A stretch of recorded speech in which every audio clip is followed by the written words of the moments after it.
So I'm a postdoc in the Vunek Novakovic lab at Columbia University. We are specifically located at the Presbyterian Hospital, which is situated in a neighborhood which is not so pleasant, to say the least. But what's nice about it is that we have very close contact with the clinicians here at the hospital, a lot of collaborations and a lot of joint seminars. And this is actually how the idea for this study was born. So today I'm going to talk about the role of autoantibodies in autoimmune mediated heart disease, and I'm going to talk specifically today about lupus. So I want to start with some general facts about lupus. Lupus is a highly heterogeneous disease, which makes it actually very difficult to study. Lupus patients have a diverse repertoire of autoantibodies, and the disease is characterized by periods of quiescence that are followed by periods of severe disease flares that manifest in multiple organ systems.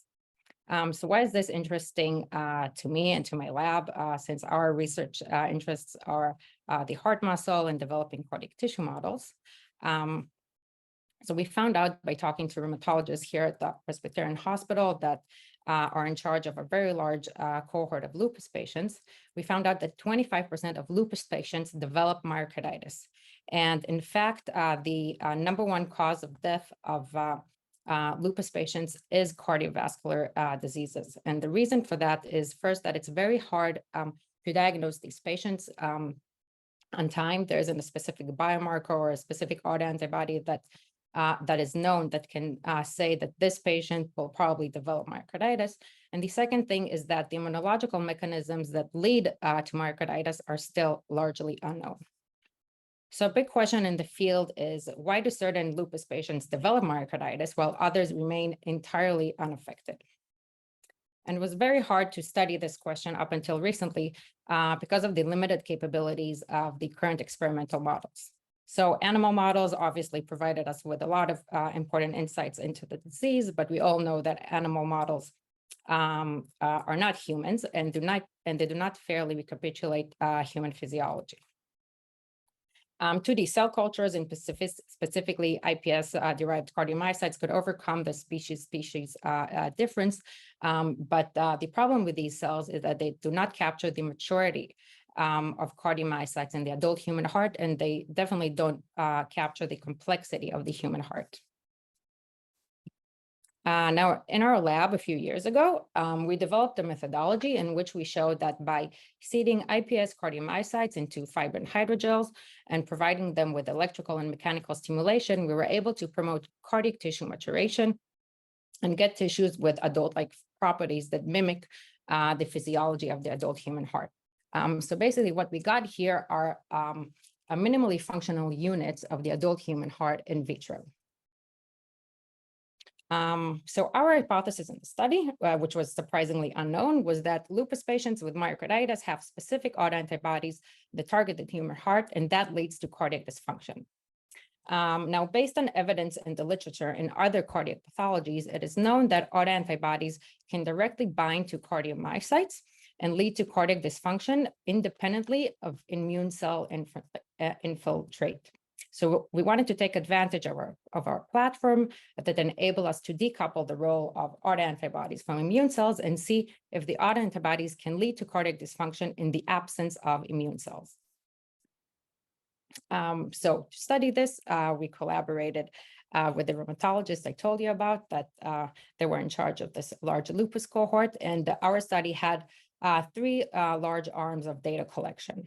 The first one, we had access to extensive clinical characterization of the patients and specifically extensive characterization of their cardiovascular status. And two, we had access to serum collected from these patients. And from that serum, we did two things. One, we did mass spec to identify the autoantibody profiles of each patient. And the second thing we did is we purified the autoantibodies from the serum and cultured them with our cardiac tissue models to see if and how autoantibody can affect cardiac tissue function. So based on the methodology I've showed you before, we developed a new platform that was tailored specifically for the needs of this study. So briefly, we differentiated iPS cells into cardiomyocytes and specifically cardiac fibroblasts and provided them with electromechanical stimulation to promote tissue maturation.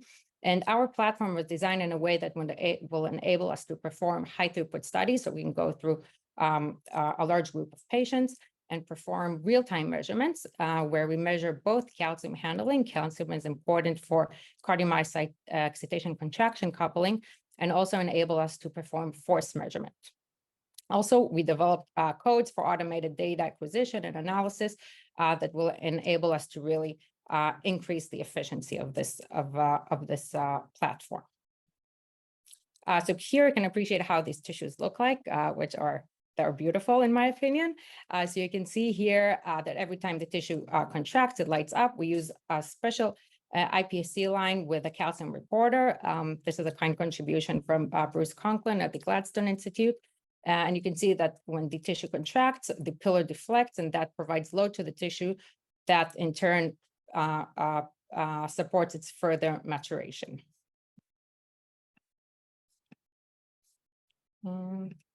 Okay, so the first thing we wanted to see was whether the autoantibodies bind to the cardiac tissues or not. And what we saw was actually quite surprising. So the first thing we saw that was quite obvious, we saw that in lupus patients, the autoantibodies, lupus patients without myocarditis, the autoantibodies don't really bind to the tissues. But what was interesting to see was that within the lupus patients with myocarditis, they divided into two groups. Patients that had low binding levels to the cardiac tissues and patients that had very high binding levels to the cardiac tissues. And we didn't expect this actually. So going back to the clinical data and trying to understand what is the difference between these two patients, we saw something quite striking. We were able to see that the autoantibody binding levels correlated strongly with myocarditis severity, which is measured by SUV. This is what you see here in the x-axis. And when we looked at all the other clinical measurements that were collected as part of the cohort, we showed that what correlated the most with myocarditis severity with SUV is actually the binding levels of autoantibodies to our cardiac tissues, more than all the other cardiac phenotypes that we saw in these patients. So we saw that the autoantibodies bind to cardiac tissues, but we wanted to see whether they affect tissue function. So we incubated the purified autoantibodies with our tissues, and as you can see, there was nothing there. So we had two options. One, we might be missing the immune cell component, and that's why we're not seeing any response. And two, we might be missing something in this model. So to make a long story short, we realized that what we're missing here is the stress component. So it is known that stress can lead to disease flare-ups in lupus patients. So in order to induce stress in our system, luckily our tissues were located between two electrodes, and we could stimulate them at very high frequencies at 6 hertz stimulation frequency. That's an ultra-physiological stimulation frequency, and you can parallel this to a very, very extensive physical exercise. And lo and behold, what we saw was quite amazing and satisfying. So we saw that when we compared between tissues that were cultured with autoantibodies from patients with low binding profiles and high binding profiles, we saw a significant difference in the stress phase in calcium handling. So here we saw more of like an acute response of the autoantibodies and calcium handling. And later on in the recovery phase, we saw a significant difference between these two tissue groups in terms of contraction force. So here we saw more of like a long-term chronic injury on the contractile machinery of the heart. So to complicate, sorry, we have 1 minute left. Okay, sorry.